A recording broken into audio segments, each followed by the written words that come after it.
Welcome to Power of the Tribe podcast. So today we have the 5 biggest mistakes you're making with your jiu-jitsu. Biggest mistakes. The biggest mistakes. I'm making. You're making. I'm making. Making. Everybody, all the listeners are making.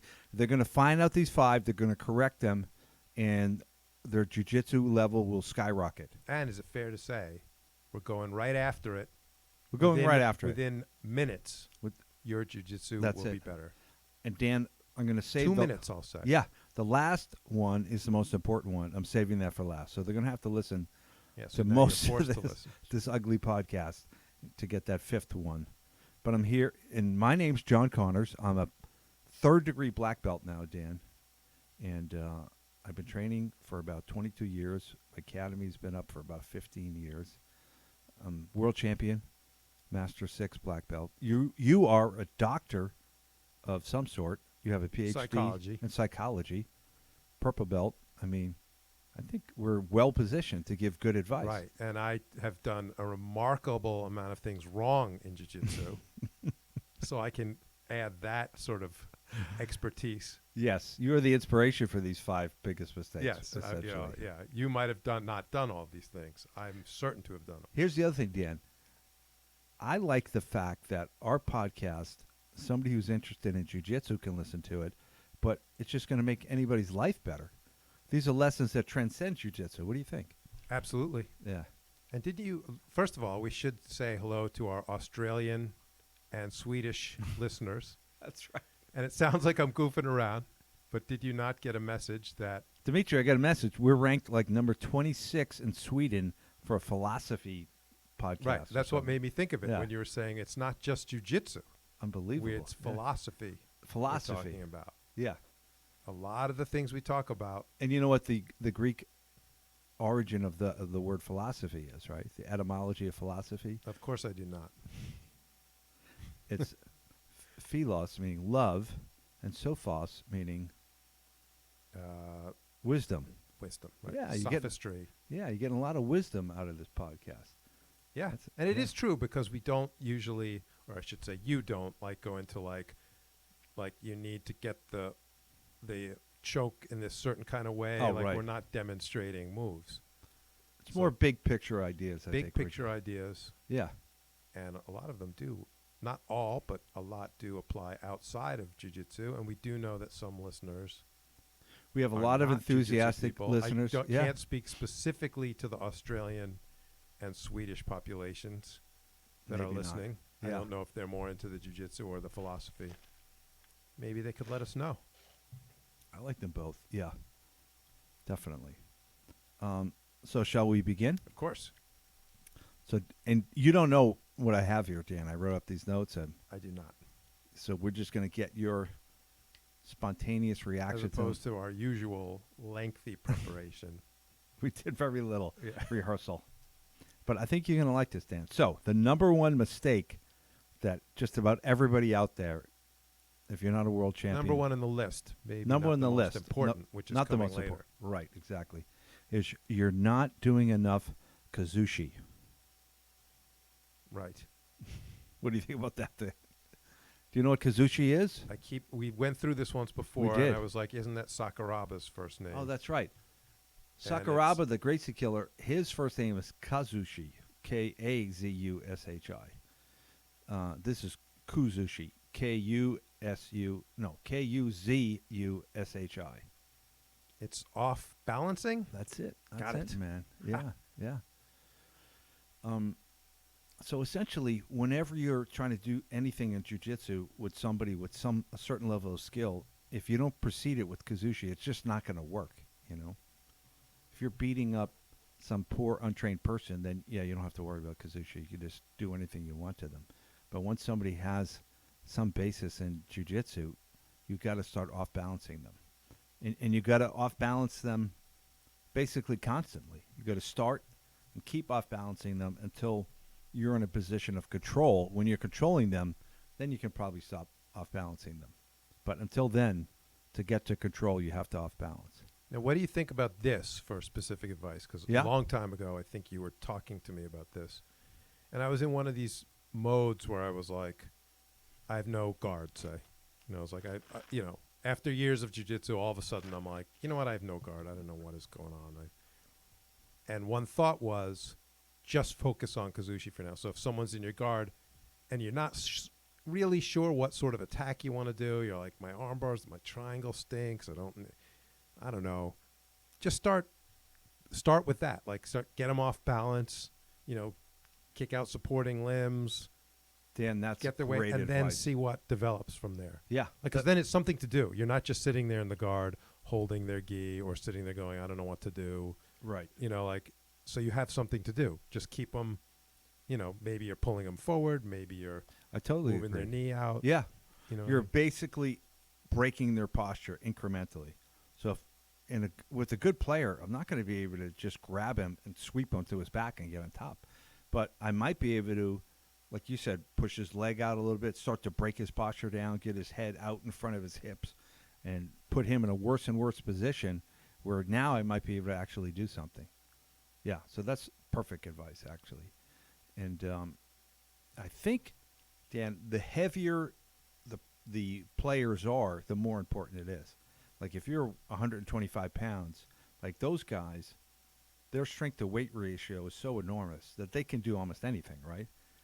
And they can go from a dead start and maybe sweep somebody or reverse somebody. But if you're 230 or whatever, you know, like you got to get things rocking and rolling a little bit. You got to get things moving. And it has a lot to do with momentum. So I've been talking a lot about momentum in the academy, Dan. So here's the way I describe momentum. Imagine somebody jogging by me, and I step in front of them, and I try to push them on their chest to stop them. That's like a collision of energy, right? And it takes a lot of energy. Who knows? He might run me over. I might be able to stop him. Depends on our relative mass and power and so forth. But somebody could be running by me, and I just push them a little bit on their back as they're running by me, and they might stumble and fall. So that is really where we're looking for our momentum in jiu-jitsu, is where we're giving them a little bit of a push in the direction that they're already going. And then that small investment of energy can have a big effect on on their balance and where they are and so forth. Right. Didn't you just recently, when you just competed, yeah, did you go against a guy who was 230? Was that? I think he was bigger, Dan. Yeah, he was huge. His 250 arms, he might have been more like that. He looked like a comic book character. Yeah. I saw a picture. He was like a bodybuilder type guy, yeah. And really powerful. You won by sweep, right? Like, yes. You won on points with a sweep. Yes. So you very recently got in someone who had a huge weight advantage. You must have used the same principle, am I right? Like to win the... Exactly, I did, yeah. Looking at him, it looked like you could not, you could not just throw him, No. If you went force against force, you get somebody that powerful, you're going to lose for the most part, unless you somehow happen to be more powerful, which I wasn't, yeah. So I got to a position of X guard, and I went to sweep him in one direction, Dan, and he fought that and fought back, and then I changed direction, and that's how the sweep happened. So that's exactly it. I pushed him in the way he was already going. And that's the Kazushi. So sometimes Kazushi is you're combining moves, two complementary moves that fit together. So I tried to sweep him one way. He resisted strongly, so I changed directions into the other way, and then I secured my sweep. Yeah, so that's exactly what happened. And that's exactly what you have to do in jiu-jitsu, especially with bigger people, or you're not going to be able to move them at all. Yeah. Is that sort of a very basic level sort of idea that often if you move someone one way, they're going to push back the other way, and if you're ready for it, you just send them that way? That's exactly it, Dan, yeah. So I've been doing a little bit of deep half, not to get too technical, but what's worked for me is I go into the position, and as soon as I meet a certain amount of resistance, I literally change directions and go completely the other way. And if I meet some resistance that way, and then I respond and turn in the other direction and so forth until I end up in a superior position. So the question is, when do I know?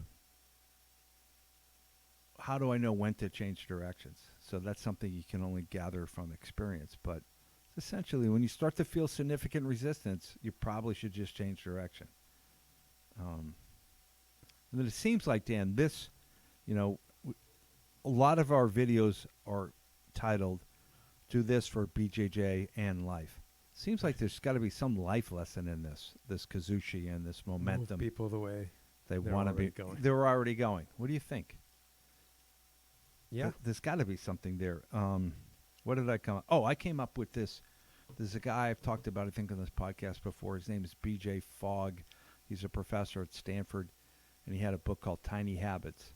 So the idea is, if you're trying to create a new habit for yourself, you want to take the smallest increment of the habit and piggyback it on something you're already doing. So that's the momentum, something you're already doing. So let's say you brush your teeth every night, but you don't floss. So he says, after you brush your teeth, floss one tooth. Right. And then eventually you're just flossing, and then it becomes a habit. But you jump on the momentum of the habit you already have. Yeah. I get the idea, too, that you're like, it's so much easier to just say, I'll floss one tooth. Right. But then you're in the habit of you have the floss out, and you're right. You move from there.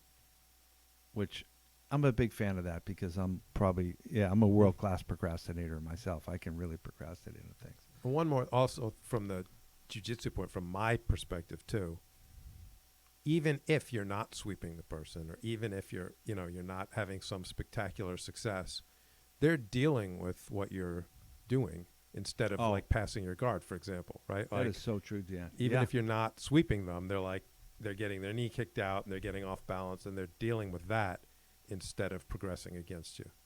So I've always thought that was another thing that, even for me, like, who I think my guard's no good, it's something if you just sort of have the guy like, I'm dealing with this person shoving me and moving me and trying to get around me. You put them on the defensive. It's actually very effective. My son mentioned this the other day.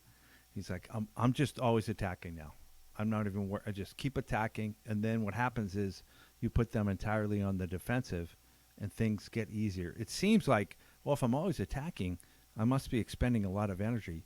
But the reality is you end up spending less energy in total, because you're becoming more effective, and you get them off balance, and they can't resist effectively. And defending's tiring. Defending's tiring, yeah.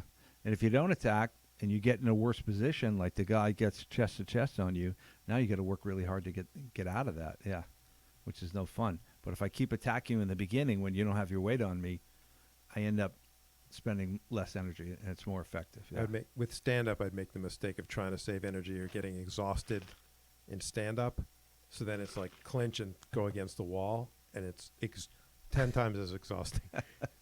I would do that all the time. Let me just clinch and get in this. That wall work is exhausting, right? Yeah. But it feels for a second like, I'm so tired. Let me just grab them. And then I'm like, now I'm twice as tired. Right. Yeah, I was watching the UFC a couple weeks ago, and the guy was saying that, it was two fighters. One guy seemed like he started to feel like he was getting the worst of it, so he would desperately look for the takedown. And when you're desperately trying to take somebody down, that's not a good place to be, right? Right. Very cool. All right. The second biggest mistake people are making. This is a very technical one, Dan. So I don't know if we're going to find an analogy for life, but you're not escaping from the inside out. So what I mean is, the best thing you can do when you're on the bottom is bring your limbs on the inside. Like, anytime you're getting the worst of it and you have an overhook, or your arm's reaching over, or you're kind of exposing your armpit, that arm that's not inside, it doesn't help you at all. And it actually starts pinning you and working against you. So what do you think people tend to do? Like overhooks or frames that are too far out? I don't think the frame is that bad, Dan, but sometimes they just have an arm on the outside, or two arms on the outside. And sometimes with the gi, it can work. Like, you can grab their belt and you can create some space, some off balancing, and you can recover. But with the better player, if you're not escaping with your limbs from the inside out, they're going to take advantage of it, and it's not going to work. And you're going to work way harder, and you're going to be stuck on the bottom. The guy's going to have his weight on your chest. Just no fun. Yeah, it's really not the way to go. What I do is I constantly start folding my limbs back inside if I feel like I'm losing position when I'm on the bottom. And Yeah, it's the only way to go. And it's a very simple thing, but for some reason, a lot of people don't do it. They don't implement it, and then they suffer for it. Then they have to work so much harder. Right, and it's an easy thing. If you're lying there saying I'm smashed, I don't know what to do. Not sure how to get out. One thing at a time, right? Get those limbs in. Yeah. What should I do? Let me try to get my arms inside. Yep. That's a great point, Dan. That's the beauty of big ideas and principles, is you can apply them in unique situations. And they're sort of universal. Put your limbs on the inside. So, yeah, that's a mistake I see a lot of people making. And if people out there can do that, their escapes and their defense will be so much better. So we got 2, and they should hit like on this video now. Now's the time? Now's the time. They got 2 solid mistakes that they're making. Hit like, subscribe, hit the bell. And, all right, number 3. Let me see what number 3 is. Got to read my notes here. Oh, this is an interesting one, Dan. Tell me what you think. I think most people are trying to find all the answers themselves. So let me see if I can describe this so it's understandable. You ever have a kid that is like trying to figure something out when they're little, like they're 5 or 6, and you see like they're trying to tie their shoe or something, and you're like, oh, let me show you, let me help you with that. They go, no, I want to do it myself. And it's like kind of a natural human characteristic, right? We want to figure it out for ourselves, right? And you're saying you see that in the gym. I see it in the gym with adults, yeah, where they might be making some mistake, and I can say, listen, if you just keep your elbow here, and then, yeah, I'm fine. And they almost resist reflexively taking instruction. And do you think, and does that, I have trouble picturing a white belt doing it. Does it, as people get more experience? Oh, that's a good point, Dan. Or I do didn't you even see think it of that. across all the levels? That's a great idea. Or does it like peak at blue belt and then go down, or you know what I mean? Or you know what you bring up? I hadn't thought of that, but I bet it happens less at white belt. It probably starts at blue belt, where you're like, hey, I'm a blue belt. I know what I'm doing. You don't have to tell me what I'm doing. And it's just a big mistake. And now, in these days, they have such great instructionals out there that, you can learn from the best in the world. And these are people who spent a lot of time, a lot of focused, deliberate energy figuring things out. So just a huge mistake not to take advantage of that information. Jiu-jitsu is ultimately, I think, super technical. And you can go so deep on things that if you insist on learning it all by your own self-discovery, it's just not going to happen. You can spend 100 years trying to figure some of this stuff out. Like we had a guy who competed, I don't think he'll mind me mentioning him, Nick Saraf, great guy, really good jiu-jitsu player, and he competed at Tap Cancer Out. He was doing really well. He had this guy's back control, and then I guess I didn't see the match, Dan, but he lost control of the guy, and then he ended up losing the match. So he came in, he said to my son Rory and I got to get better at controlling somebody when I get their back. I don't want this to happen again. So that was a Sunday. I said, all right, this class, we're going to teach how to control somebody when you get on their back, how to keep control. And these are things that we've probably learned from, watching Gordon Ryan video or something. So we went over, we spent our class a small amount of time, maybe 15 minutes. Here are these different tactics and strategies to keep the back. And then for about 35 minutes, we just did live training from the back. And like he started on Rory's back, and if Rory got out, then they switch and Rory would be on his back. And by the end of that 35 minutes of live training, all of a sudden he got really good at keeping back control. Then the next day he came in on Monday and we said, now we're going to train on finishing somebody when you have their back. So we went over a few techniques, a few tactics, about 15 minutes. And then we did another 35 minutes of live training. And at the end of it, he could submit Rory. He could get him in a position where he was getting rear naked choke and getting the submission. So in 2 days, he ended up improving and developing so much that he could keep the back control and finish now against somebody who was really good. That if he didn't take that advice and do that type of training, If he just tried to figure it out for himself. Or just sort of stubbornly was like, the guy just squirmed out. If he just was like, I'm just going to keep rolling for another couple years, it might have took him 2, 3, 4, 5 years to develop what he did in 2 days. Right. I mean, isn't that crazy? Because that's the other thing I was thinking, that even if you can develop without taking all this advice that's out there, everyone else is now taking advice from all these sources, and they're all developing faster than you. Yeah. Right? You know what I mean? That's another point altogether. Yeah. Yeah.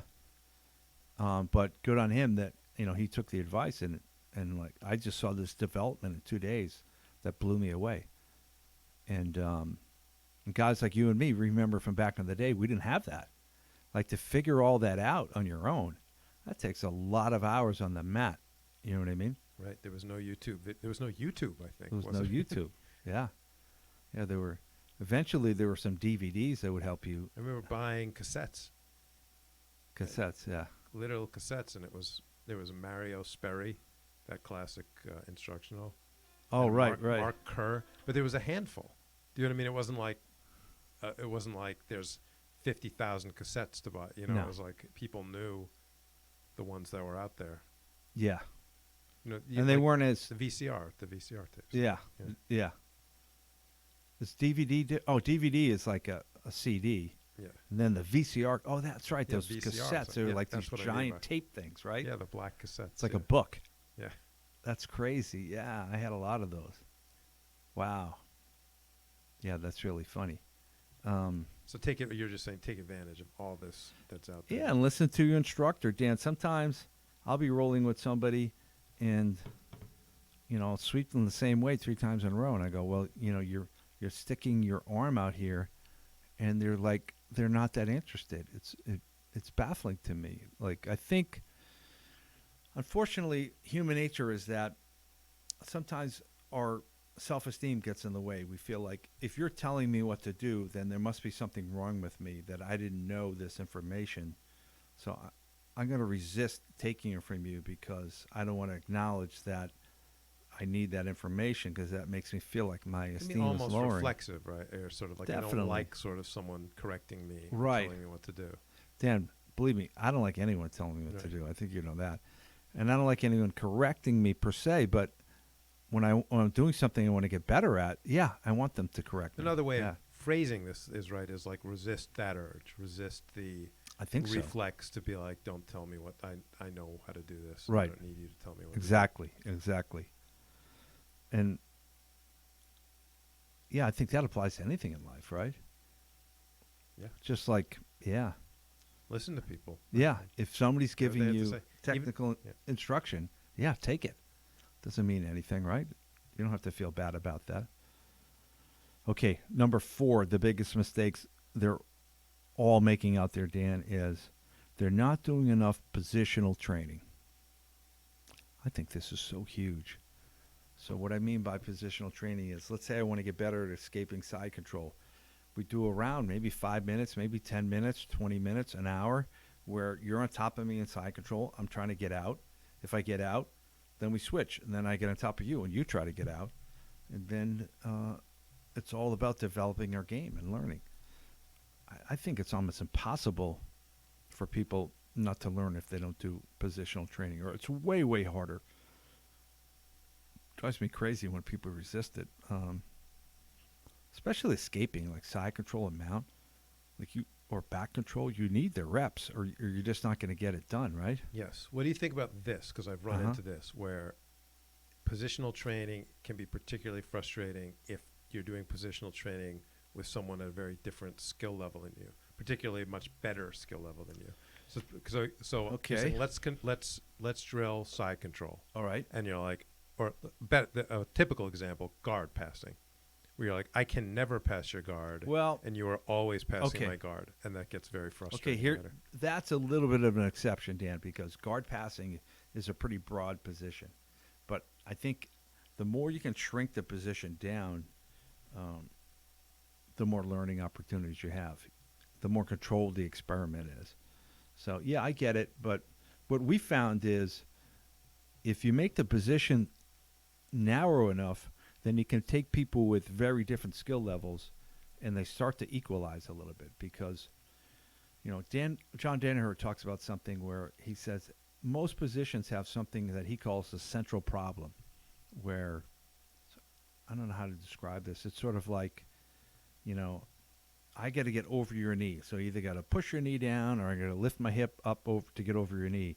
But if I lift my hip up too much, you might sweep me. So like there's this problem where both of us are aware of the problem and we're both trying to solve it. And whoever's better at solving the problem wins the position. You know what I mean? Right. And when you shrink the positions down enough, the problem becomes more obvious. Then you level the playing field because you pretty much know, oh, I'm trying to grab your neck or I'm trying to pin you, and you're like, I'm trying to not let him grab my neck, and I'm trying to not let him pin me, and then we just work it out and we see what happens. You know what I mean? But the guard is a very broad position, so you still want to, of course, do that passing the guard. We do a lot of that. But that's a little bit harder. So if somebody's really good and you're really new, then, yeah, you're probably not going to get a lot out of it. But it's also, so you're saying positional training, but it might not just be escape from side control. You can start, like you said, shrinking it down. Yes. Like, here's a goal. Yeah, sometimes we do, all right, half guard. So I get half guard with you, Dan. I got my chest under your chest. I got an underhook, and I got a cross face, and maybe we go from here. Or I have all of that, and now I have my left butterfly hook on top of your thigh and about to pry my leg out.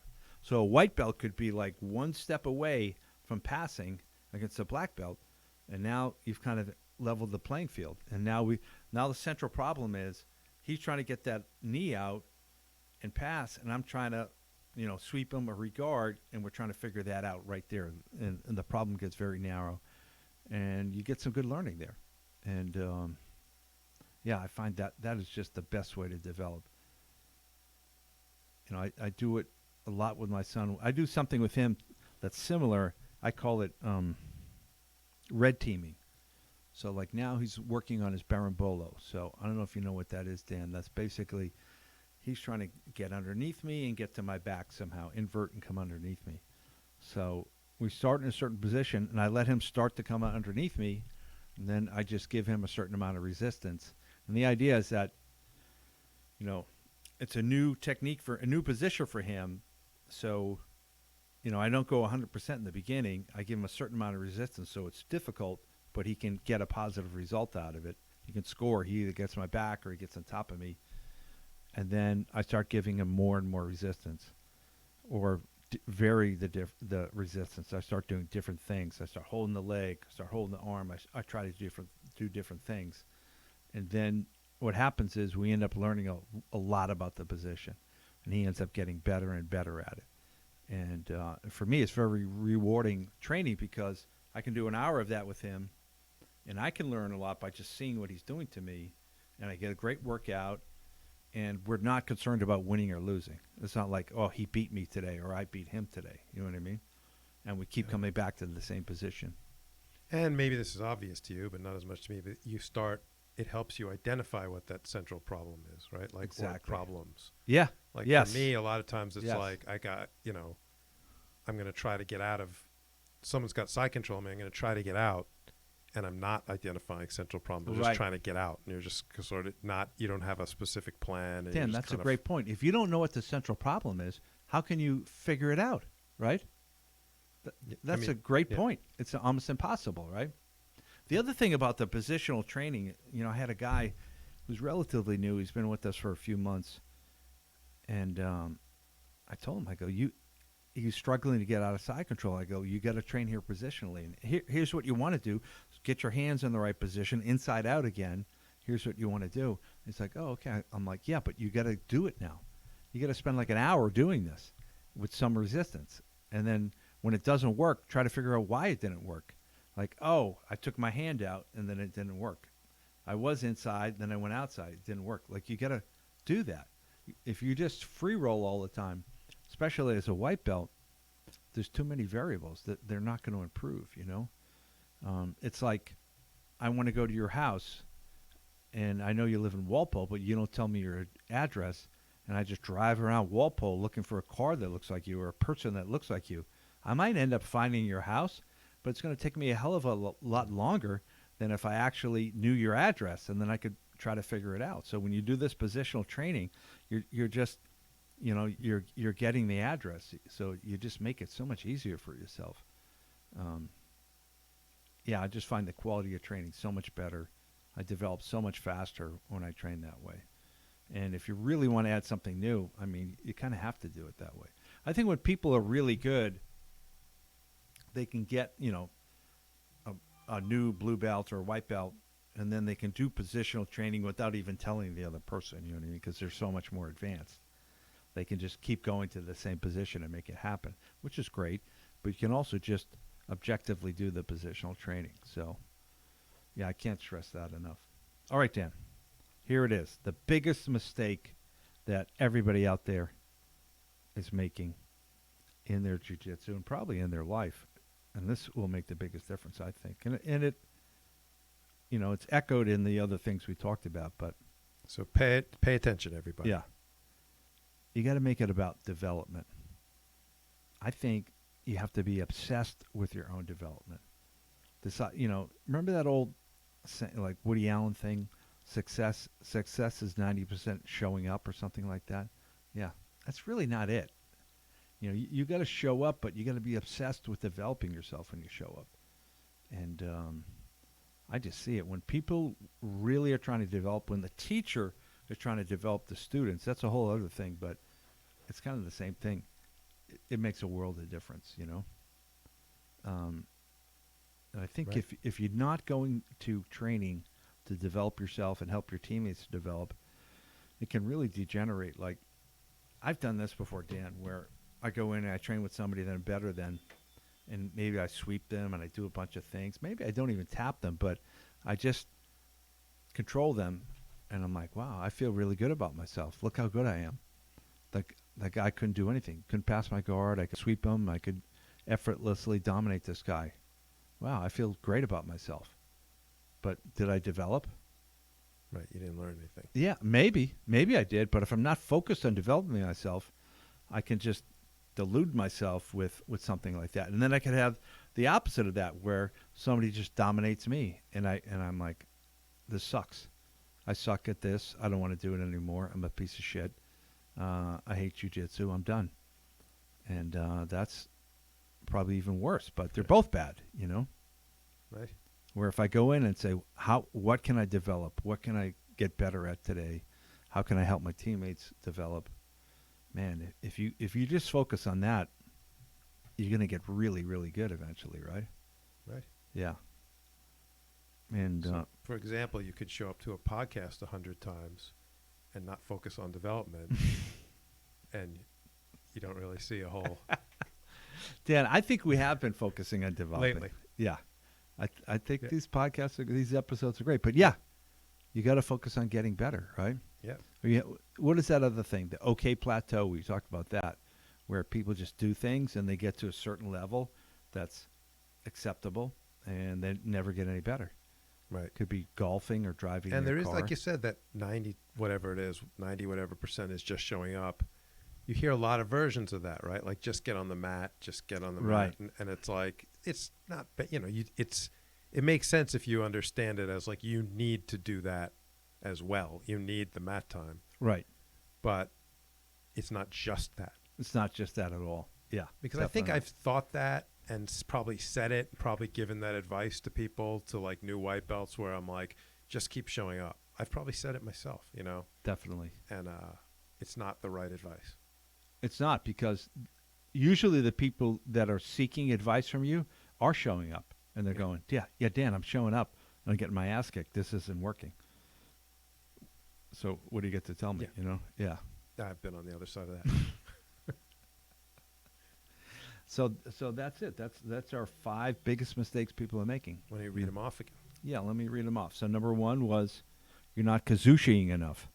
You got to off balance. You got to look for momentum. Number 2 is you got to escape from the inside out when you're on the bottom. Very important. Number 3 is you're trying to find all the answers yourself. You listen to your instructor or instructional videos or whatever, teammates.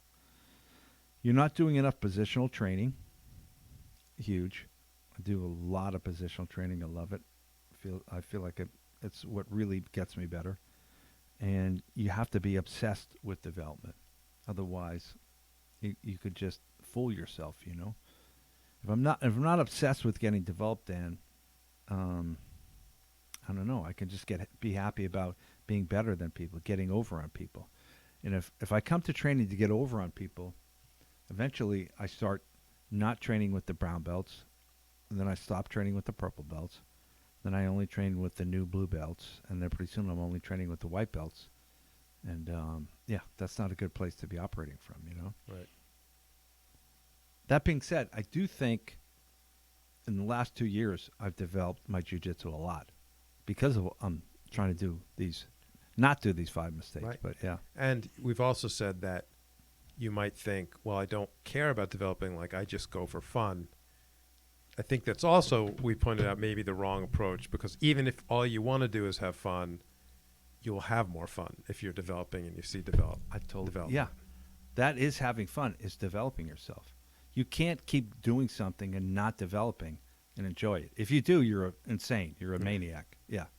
Yeah, you'll have more fun. You'll feel better about yourself. Yeah. I mean, that's the whole purpose of life, is to develop yourself, isn't it? Yeah. So that's it. So if you guys liked any or all of these, please like this video, please. This was episode 100. 100. I know, Dimitri, we did it. So I'm going to miss you. We promised we were going to do 100. Yeah. This is our final We initially episode. said, let's not stress over the first few episodes because we're going to do 100 of these things. Just kidding. Yeah, we're going to do many more. Yeah. But, Dan, we did 100. I think, what did it take, about 2 years? Yeah. I think it's 2.5 years, maybe, something like that. Yeah. Good for us, man. And we're getting better, I think. I don't know. Developing. We just started focusing on development recently. So please subscribe to the YouTube channel and hit the notifications bell.